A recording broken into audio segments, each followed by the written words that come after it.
Yo, what's up, everybody? What's up, guys? You know what it is? Another episode of. You gonna sing it? I'm not. In 2026, we're going to do a new thing. Okay. Fire. Oh, that's not the new thing. Oh, Let's just say FIRE15. FIRE15. Okay, yes. I'm Doc. I'm PJ. And the spirit-filled, the anointed, I did not need beautiful, and illustrious Bless the Lord on my soul. PJ. Yes. Are you done? I am. Hey, we back with another episode. We tag team back again. Here we go. Yes, another episode of 515. Listen, like and subscribe so Share that it with someone. Will be notified. Yeah, share it with someone. If Anytime it's we helpful go live. for you. That's right. And we hope that this is helpful for you. And we just like to talk about stuff. I feel like the last, or I can't remember where it landed, but the topic about the whole shooting your shot thing. Yeah. We've never gotten so many like comments and people giving thoughts and all the things. So we love that. You guys should definitely let us know if you have thoughts. People had a lot to say about that. They did have a lot to say. It's kind of funny. Off and wrong, but they had a lot to say. Oh Lord, no, I believe it. Y'all were right on. Yeah. So y'all, we had to do a part 2 of this because part 1, if you missed it, we were talking about just kind of like mental health in the church and The cross and the couch. The stigma of mental health and like I feel like the church might have done an incomplete job speaking to the mind, body, and soul of a person, but. One of the things that we've just seen just as pastors, something that I have a personal experience with, is just like overcoming anxiety and anxious thoughts. Anxiety, And, yes. We're going to talk about anxiety today. The stats show that more people deal with anxiety than folks will admit or feel willing comfortable to admit. Most people will say, well, I'm just wired this way. It may be anxiety. And so, but we feel that it's important to talk about these things because, I can just share a little bit about my story. Tell us your story. And how it, just kind of started. It may help somebody out there. So, you ready for this? Do you have any questions? When did you first know that you struggle with anxiety? When did I first know that I struggle with anxiety?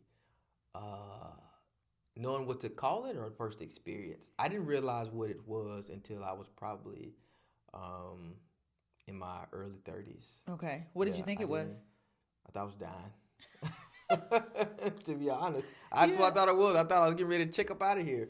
Because, what did it turn, like, how did it manifest in your body? So, for me, it manifested in a way of just the physical, like, my body would just reject stuff. Like, I would be nauseous. I would vomit a lot. I would have trouble sleeping. Like, I would literally wake up every hour and a half, 2 hours.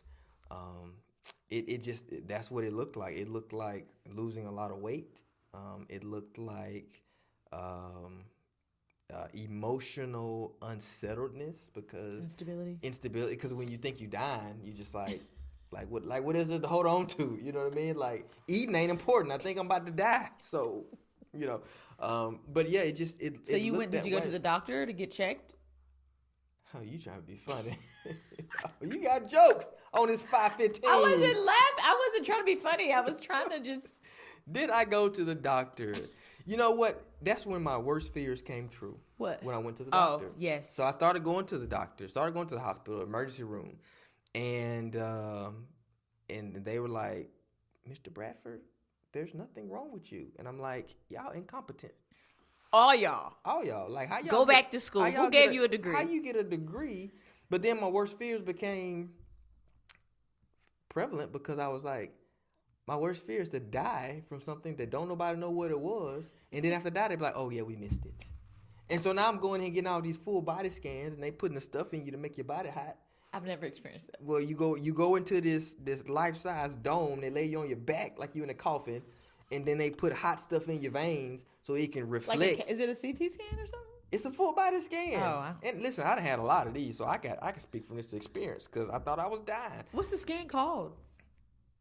A body scan. I don't know. Okay. It could be a CT scan. I don't know what the medical term for it is. Okay. But you got a scan with that. You got a scan, and I was looking like, for something wrong. Looking for something wrong, and it wasn't until later on that I realized that I'm having panic attacks. I wasn't realizing that I was anxious. I had anxious thoughts. I didn't realize that these anxious thoughts came from traumatic events that I experienced growing up as a 7-year-old. Wow. And they came alive as a 30-something-year-old. And they came alive. And it's crazy because it's like they've always been there. Yeah. I've always felt it and sensed it. I just didn't know what it was. But it got to a point where it was like, I can't suppress this anymore. It's affecting my daily life. Yeah. Like it's affecting these things. And so for me, it stemmed from a root of trauma that embedded itself in my way of thinking and in my ability to cope. It turned into anxiety. It turned into anxiousness. And so it's been something that, it'll recur. It'll pop up every now and then, but now I know what it is.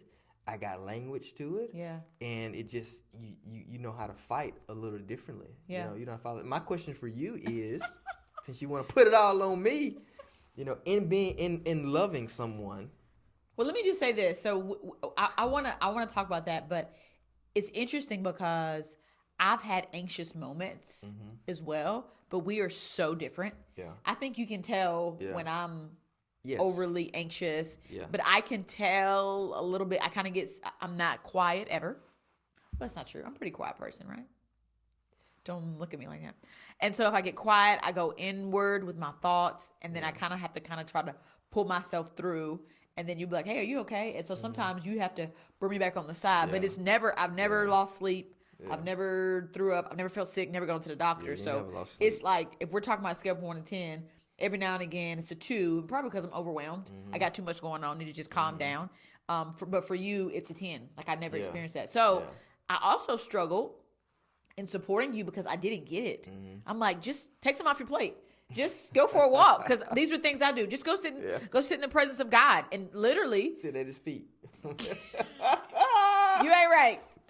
Literally, when I feel this way, I'm overwhelmed because I'm doing too much. Yeah. And so I can do one of those items and I'm good. Like literally, I'm good. Snap out of it. So. But for me, because even if I stop doing things, my brain doesn't stop. Right. But too, like you said, it wasn't just you were overwhelmed with a said thing. It was pointed back to a trauma moment when you were a kid. Yeah. I didn't have that either. Yeah. I'm just an adult that's overwhelmed sometimes. I need to sit down.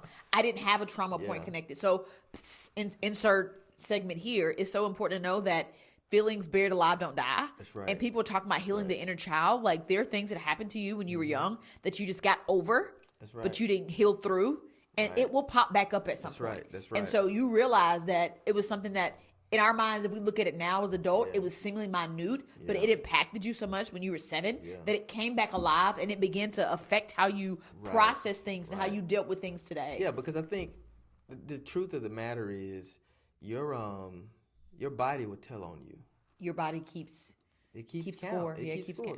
Yeah, and I think your body would tell on you. And I think when you get in certain situations, even though your brain has blocked it out, you don't get to dictate when your body just shows up, because you may have a trigger and you may see that like whatever, but your body may respond and you don't get to control that. Yeah, you don't tell your body, hey body. Right. Yeah. And for me, it was so important to put language to even just kind of make sense of it, because when you experience trauma, especially as a little kid, your brain goes into protect mode. Yes. And it had to. It blocks things out, and you don't even remember what you're being protected from. Your brain just blocks it out to keep you, and it's a science. Yeah. It just blocks it out, and you don't remember it. And there were things that as I started to walk back and ask questions that I was like, wait wow, a minute. I'm afraid of this. And literally, it's because this happened. When I was 7. When I was 7. I had no idea. It wasn't until I just had a random conversation and started walking down. For example, like I used to always get anxious in storms. Like when like bad weather would come through. This is real, though. This is real. I used to get anxious. I never knew why. Like I would walk around. I would always, a storm, I would always look at the ceiling. Look at the ceiling. Look at the ceiling. Even now, I still look at the ceiling. But a storm would come through and I look at the ceiling. Little did I know, in having a conversation with my dad, when I was a little boy, I was in a tornado and the roof went off of the house. Ripped off the house, yeah. And I was looking up and I remember telling my dad, I just remember seeing stars. And he was like, do you know what happened? I'm like, no. And he told me that that's what happened. I remember everything leading up to that point. But after that, I don't remember anything. You blocked it out to protect yourself. And then from that point on, when I experienced traumatic things, my brain learned to block things out.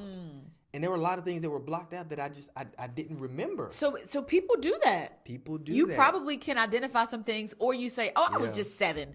Yeah. I was 5. That's not a big deal. No, it is. It is. It's still impacting you. And sometimes, you ready for this? Sometimes people get stuck at the age where they experience the most impactful trauma over their life. That's right. So they matured, like you've grown into a full grown, adult. As you say, German Shepherd with y'all teeth. With y'all teeth. A full adult, 40 years old, you got a husband or a family, a job, whatever. But inwardly and emotionally, you are 6. Yeah. The development stopped. It stopped at that level of trauma, and you never were able to unpack it. And so it's just so important to not think that we're not impacted by things, even if we get over it, or even if we go beyond it. It'll teach you a lot about yourself and how you respond to things if you take a second. But sometimes people feel like it's so painful to go back. They don't, but they're living it every day because you're still being triggered by something you're not healed from. Right. And it's like, for me, it's like, it's more painful to live in it every day than to go back and deal with it and have to deal with it, in a different way. Yeah. Because it's just different. And so for me, when it came to overcoming anxiety, and the crazy part about it was people were clapping at stuff that was killing me. What do you mean? I mean by like when I started to get anxious, like when I was a professor and faculty member and I was doing all these things, I was literally becoming more of an anxious wreck. And I was, we were in ministry, and I was literally having panic attacks. Yeah. People didn't know. And they were like, y'all killing it. You this and this and this. I'm like, no, it's killing me. It really is. But it was that a lot of trauma that I experienced as a kid is now starting to play out. Yeah. And I just had to get very real with myself and was like, you are a control freak. Oh. I literally, it's like, hey, you a control freak, because the root of my anxiety, and this may help somebody out there. Come on now, don't miss this. The root of my anxiety was wanting to control things, because there were times in my life that were traumatic where I had no control. You could do nothing. And I could do nothing. Yeah. And I felt that I couldn't control it. So you don't want to ever experience that again. I didn't want to ever experience that. Yeah. And so then, in order to be safe, in order to feel safe, I started to think I needed to control things. Yeah. And when I couldn't control things, that's when the anxiety came up. That's when the anxiety came up. I can't control how I'm feeling. I can't control this. I can't control that. Then the anxious. But it started back when you were younger and you experienced those things about not being in control. That's right. And then you began to, that took a root in your heart. And then you decided, I'll never feel that way again. And so you created this habit to cope with the non-control ebbs and flows of life, because who's in control of life says no one. Right. And if we try to continue in that, we'll continue to repeat the patterns of anxiety and fear because you're out of control. That's right. And if you're a believer, dear God, it's crazy, because you start to think like, do I not love God enough? Am I not trusting Jesus enough? Am I not yielding? You start to think about a whole bunch of things that you're not. Yeah. And it's like, man, and I remember thinking, when I was having those panic attacks, like, I can't help anybody because I can't help myself. How can I talk about, I felt so small, because it's like, how can I talk about Jesus and I'm struggling with this? And I realized that what you struggle with does not define you. No, It doesn't. It's a struggle. Yeah. But you overcame. Like, can we just celebrate that? Yeah. Well, we'll get to that in a second. So we have a couple more minutes. So talking about, literally. Yeah, that's crazy. Talking about my side of it, it was very hard because my personality is different from yours. I'm a positive Patty. And when I saw you in these sunken places, for lack of better terms, I was just like, just get out. Not the sunken place. Like, just get out. And it was... No, seriously, it was hard. Yeah. And I had to ask the Lord to help me, because I didn't want to be dismissive, but I also didn't want you to pull me down with you. Can I be honest? Yeah. I didn't know where you was going, but it just looked scary.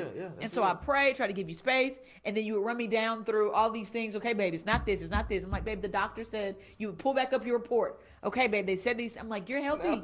You're not dying. Hey, I put on the sheet. Yes, I'm good. Yeah. If you had something, a weird feeling, to remind yourself, no, what does the report of the Lord say? Yeah. And so you had to rebuild your faith too, to make sure that you were combating those fiery darts, because the enemy watches your patterns, and if he can throw something at you and you jump, he's gonna buck on that. That's right. And so you had to decide, like, I'm not about to do this. So there was a cough. There was an anxious cough that used to come. Yeah. And I used to know. I'd be like, what are you thinking about? I'm like, I can't cough. What if I got a cold? No. And you'd be like, no, bro. It's not that. I learned your cough pattern. Yeah. Like, weirdly enough, and I'm like, what are you thinking about? Yeah. And for the longest time, you would say you didn't know. Yeah. And then you learned to know what it was, and you'd say, you know what? I'll be back. Let me see. Yeah. And whether you go pray, because you'd be like, I'm not thinking about anything. Right. Nothing's in my mind. I'm like, something's playing and repeat on the back, on the background. I got so good, again, from trauma. And blocking it out. I got so good at blocking it out and pushing through. Like, get through it, push through it. My body was like, if you push me anymore, I'm gonna break. Yes. Yeah.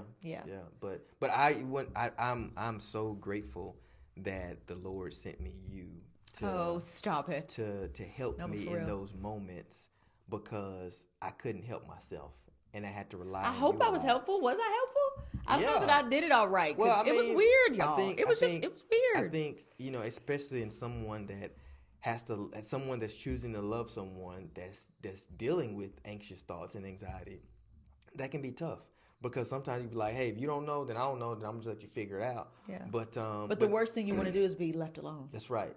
So no, I appreciate and I thank God for you for being there and not pushing me off the edge or not pulling me to get better, like get out of that place. Right. Come on. Yeah. So it's for me. It's also important to have someone that's rocking with you, to be able to may not be able to understand everything, but to be able to understand you enough to say and ask God to say, God, what does this person need right now? Because sometimes you couldn't tell me what you needed. Yeah. You were just like, I don't know, and then just rehearsing the same thing. Like I had to really pray, like God help me.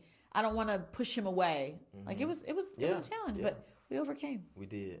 Yes. So if you're out there, and if any of these things resonated, I think don't be afraid to go back to the root of that trauma. Yeah. And I'm not asking you to relive all those bad things, but there may be something in there that can bring insight to how you're responding today. And if you struggle with anxiety and anxiousness, and if you are a believer, it doesn't mean you're any less of a believer. That's right. It doesn't mean you're any less of a Christian. It doesn't mean that you don't love Jesus. It doesn't mean that you don't trust Jesus.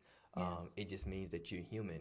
And I believe in every human moment that we have, Jesus can give us an answer for it and give us a strategy. He did it for me, and I'm not special. And I know that he could do it for anybody. So. And we're over time. We love you guys. Maybe we hope this was helpful. 520. 520. 520. Leave it in the chat. If you guys think we should put 5 more minutes in the back end. 5 more minutes. Let us know. Is 15 minutes good? Is it too short? Is it too long? We want to just be kind of a little bit of boom, just a little bit for the day. That's right. So, So, hey, we love you. And there's nothing you can do about it. Yep. See you next time. Till next time. Peace.